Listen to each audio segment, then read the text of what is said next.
The game I'm about to show you was 156 moves long. And for White, Nihal Sarin, he played 155 really good moves and one big mistake on the last move of the game. I hope that this is encouraging to you guys in the sense that everybody makes mistakes. Call it mental fatigue from such a long game. Call it a once in a lifetime blunder. Call it time pressure. Whatever you think the issue was, you can let me know. But it happens to everybody. And hopefully, at least you can be encouraged by that fact. Let's go ahead and take a look at this 156 move game. And don't worry, I am going to go very, very quickly through most of it because I kind of want you to see primarily the end.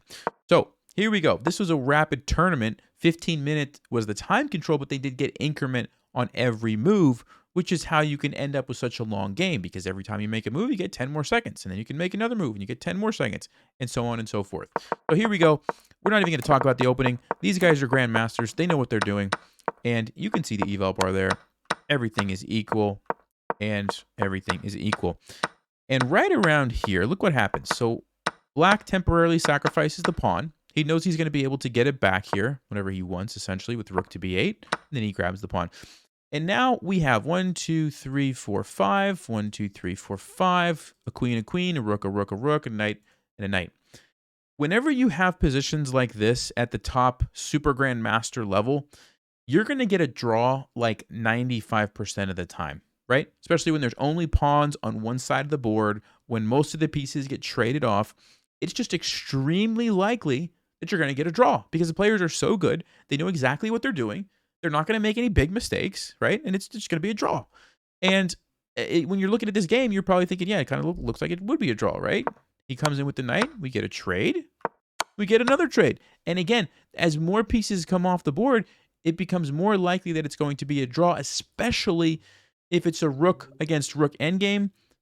They're notorious for being drawish, right? There's always tricks you can do with your rook. Check, check, check, check, check. You prevent your opponent from getting a queen. Check, check, check, check. The game is a draw, right? Same thing with the queen. Check, check, check, check, check, check, check. The game is a draw. So at this point, it's like, okay, we're on move 25. This is a pretty boring game. It's going to be a draw. But watch what happens over the next 125 moves. And yes, I realize that sounds weird to say. So basically what you're going to see is a bunch of dancing around. Yeah, there's a battery here. Yeah, he's creating some threats. Maybe he wants to come in with the queen, whatever. Black's not going to let him. And that's all they're doing. They're just dancing around, dancing around. He's attacking here, but he counterattacks here.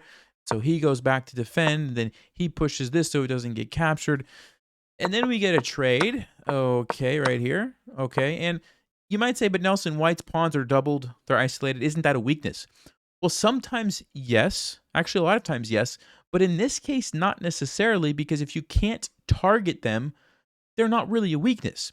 And also, a lot of times when you have doubled pawns like this, imagine if they're like over here somewhere, then Black would have a majority, like 4 pawns against 2, or they could start pushing these pawns. But in this case, all the pawns are still kind of stuck, so you can't really make use of that if you're Black. And so really, it's not that big of a deal. He's got the queen positioned to defend. He can use the rook if he needs to, but the rook is creating counter threats here that Black has to defend. So no, nothing crazy is happening. It's pretty much just a draw. Okay, and here we go. Here we go. And by the way, if they make 50 moves like this, it's a draw.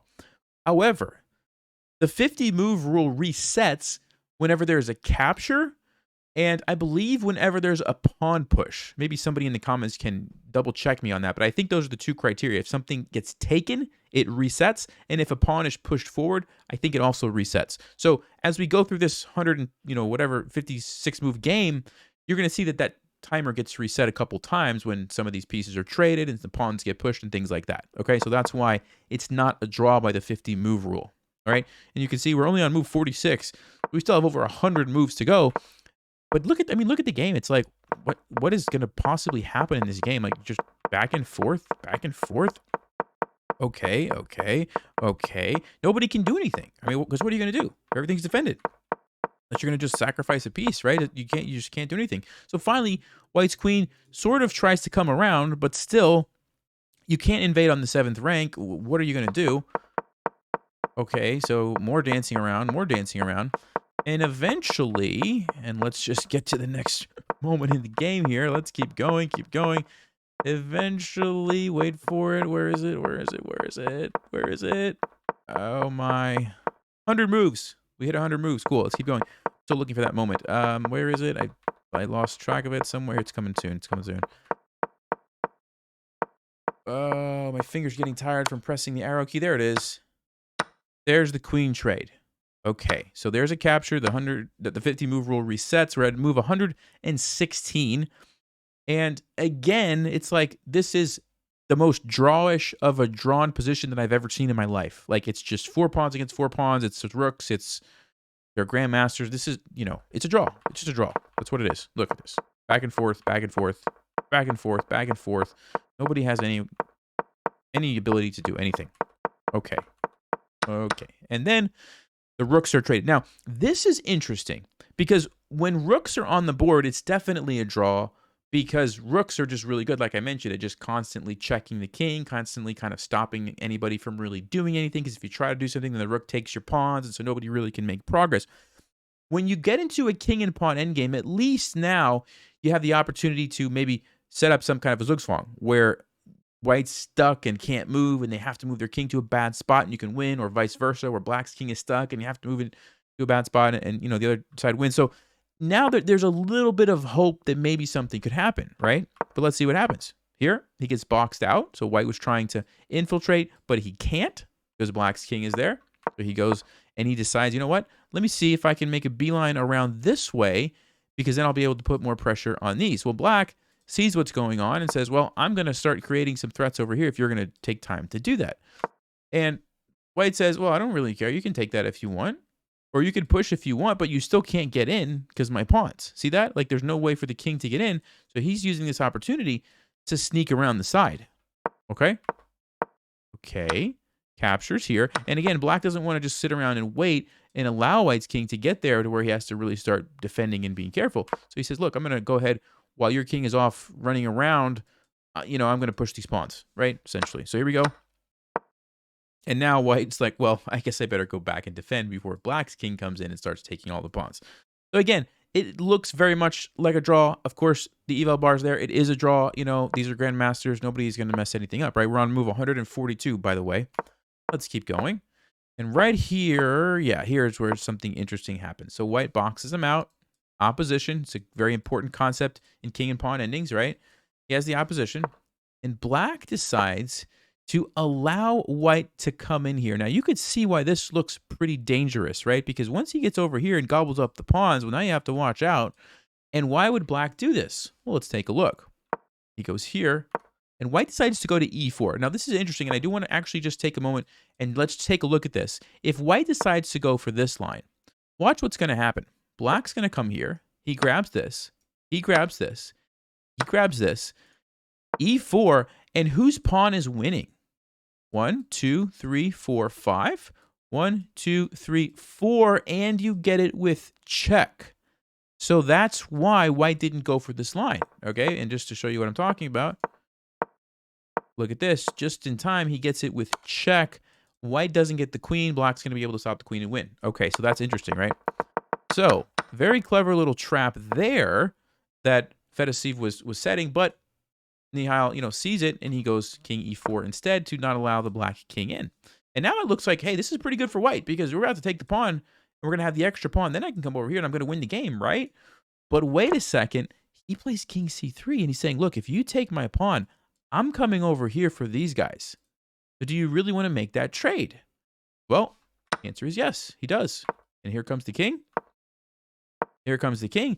And white can't defend this. So this is happening. Whether you like it or not, this is happening. So now it's a question of, well, who's going to win the race? So let's see if we can actually figure this out ourselves. 1, 2, 3, 4, 5. 1, 2, 3, 4, 5. So it looks like a tie. But wait a second. Instead of going here, like when I was calculating, black can actually go here, and he's going to have an extra pawn. Okay, that's cool. But the problem, as you can see, is it's not good enough. I mean, look at the eval bar. It's still a draw. And why is it a draw? Well, his king is stuck, and the queen is now going to just start checking. Okay? Check. He moves here. And if you look at, I'm actually going to turn on the table base. And the table base is something that tells you in an endgame where there's only a few pieces left on the board, it tells you, is it a win? Is it a draw or is it a loss? And it tells you the exact moves. And so you can see over here, if I move my head just a little bit out of the way, you can see it's saying a draw. Okay. And there's no moves for white to play to win. There's a whole bunch of moves to play for a draw, and there's going to be a whole bunch of moves to play for a loss if you like blunder your queen or something, right? So what happens? What happens here? Well, he plays queen g4 and immediately resigns. Well, not immediately, as soon as this capture happens. Why? Because he miscalculated, thinking that he was going to have time to trap black's king somehow, I guess, because if you get your king over here where it's stuck on the edge of the board, you're going to win. I'm sorry, you're not going to win. You're going to draw because the king can never escape, but he can't get there because black just pushes the pawn, and guess what? You don't have two moves. You only have one move. If you go here, the king just sidesteps, and guess what? That's a queen. And if you try to come around, you're too late. King g1, and this is gone. I guess quickly in his mind, he probably calculated here, here, and then here, which is a draw, because now the king can never escape. Maybe this is what he was thinking, right? You just keep going like this, and then eventually the black king has to run, and then you get in front, and this is a draw. Okay, it's probably what he thought. But that's it. The game just ended. Just ended right here. 156 moves. Look at this. All of these moves were great, great, great, great, great, great, great. Look at this. Not a single bad move. Can you guys imagine, for a second, can you imagine playing 155 good moves in a row and losing with one mistake? I mean, honestly, I can't imagine playing that many good moves in a row, but if I did, I would be heartbroken. So I mean, it happens to everybody. I hope that we can at least take that away from this game, knowing that, like, hey, you're not alone. We've all had them, and it's painful, but happens to the best of us. And if you're wondering, let's go back to the table base for a second. Any of these moves would draw. So king f3, I mean, pretty much anything. As long as you don't allow the queen trade, any move. Like, what else do we have? Queen d8 would draw.